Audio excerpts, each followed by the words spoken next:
Previously, we discussed how Fogg's model influences the behavior of users through interpreting motivation, ability, and triggers. Since conversion rates significantly contributes to user growth and business turnover, many find incentives to manipulate both motivation and ability as an effective way to alter behaviors.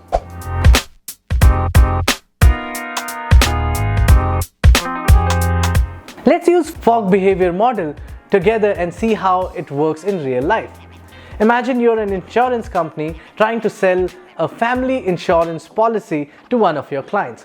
Number one, scarcity is a helpful technique in terms of increasing motivation.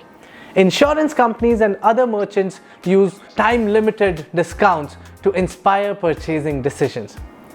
Number two, focus on the family nature of the policy and emphasize the product's value to the purchaser.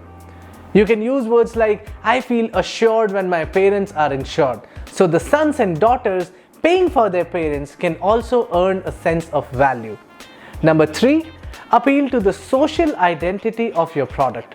Providing additional information such as your company scale or a doctor's testimony can both leave a professional impression on your user's mind. Now let's increase the user's ability to purchase.